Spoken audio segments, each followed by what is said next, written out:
Today I'm going to show you something that most people never get to see up close. The actual mechanical choreography inside a working Pi drive. Specifically, the very first one I ever built, the Pi 1. In this video, I'm going to walk you through how the gears and the weights interact to generate thrust. No theories, no speculation, just physics you can watch happen in real time.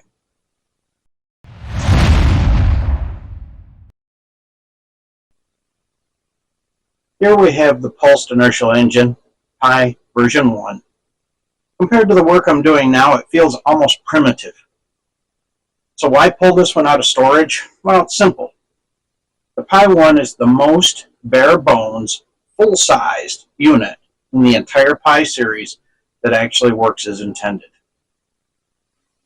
It produces enough linear inertial thrust to both feel and easily measure when installed in a 4,000-pound motor vehicle. Even without everything I've developed since, this is still the very best example of basic mechanical design meeting a high-tech behavior. A lot of people assume that the Pi is a centrifugal propulsion device. That couldn't be any further from the truth. The Pi is an inertial engine that uses centrifugal, centripetal, percussive effect, and variable velocities. It also uses inertial redirection. Let's take a look at the mechanism and the cycle that generates that linear inertial thrust. The Pi uses an epicyclic gear set to move the masses in a controlled cyclical pattern. This is not to generate centrifugal force as a component of thrust, but to rhythmically increase and decrease the velocity of the masses in a very specific part of the orbit.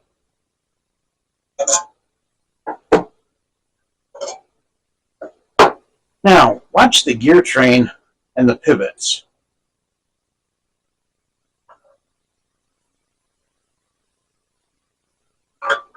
As the pivots approach the sun gear, their rotational velocity slows. As they move away from the sun gear, the pivot speeds up. So when we attach a mass to that pivot, those velocity changes are amplified even further. And that's where we start getting usable linear energy.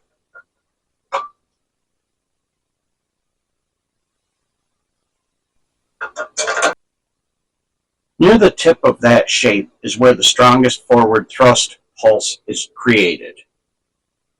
As it comes around and the mass reaches the center, the cleft of the heart-shaped pattern, if you will, it contacts the center pin, and that is where another smaller, weaker pulse is actually generated. So with our mass at the center pin, starting in the notch of the heart shape, you notice the mass never crosses the center. That's more important than many people ever realize. Instead, it contacts the center pin with a small impact, making that small point of thrust. And then as the assembly rotates, the mass rides the pin, which kind of creates a dent in the, or a distortion in the shape of that heart. When the mass finally leaves the center pin, centrifugal force pushes it outward and at a higher velocity than even the pivot is moving. When it hits the end of its arc on the pivot and is at full extension, its swinging motion is stopped abruptly, and that velocity change is actually where the main forward pulse comes from.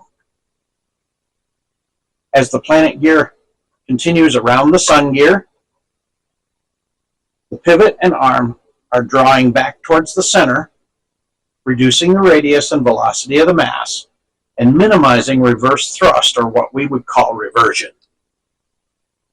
Then when the mass comes back around to the notch, it contacts the center pin again and produces a weaker secondary pulse, and the cycle just repeats, generating continuous linear pulsed thrust. Let's take a look at it actually running.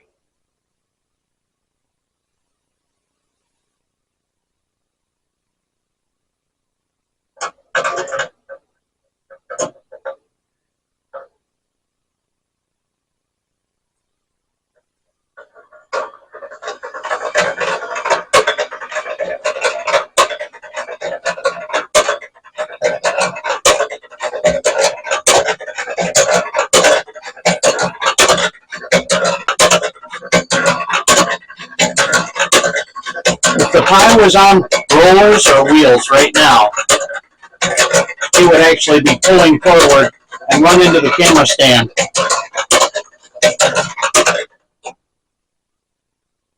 But in essence, that's how every single one of the pies work.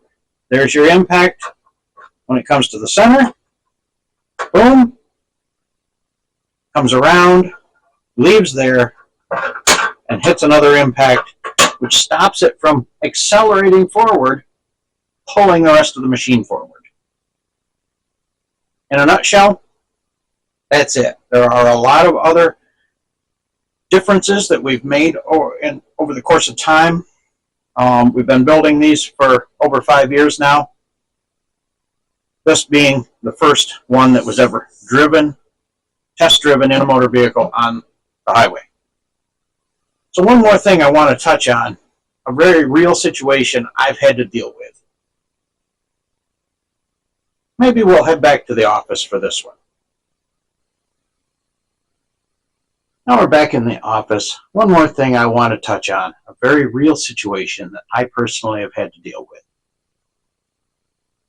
I've been stuck on prototypes more times than I want to admit. And just like a lot of inventors and builders, I've had projects lose momentum. Not because the ideas were bad, but because it's so easy to get sidetracked in the process. Many projects become very convoluted, with multiple design changes that happen on the fly. And when we hit unexpected problems, momentum drops, and suddenly the project tends to stall out. Most builders don't stall out from a lack of skill. They quit building because they lose clarity and focus. Years ago, I overcame that by using a personal cheat sheet to help keep myself moving forward. I refined it over time and eventually built it into something structured, something that actually works for me. That cheat sheet has turned into the Builder's Blueprint Prototype to Proof. It's the exact system I still use now to help me move from a rough idea to a testable, functional prototype without getting derailed or overwhelmed. It's practical and inexpensive, and it's a good helper to keep the project on track and me on task. Builder's Blueprint Prototype to Proof includes a 2-page checklist to help you keep moving forward instead of sideways. If you've ever had a project stall out, you know exactly what I'm talking about. Whether you want to build something simple or whether you're wanting to fast track the next big prototype, this will help you get results with far fewer headaches. You'll find a link to the Builder's Blueprint Prototype to Proof below. I'd also appreciate hearing from you, and let me know if you find this information interesting or helpful.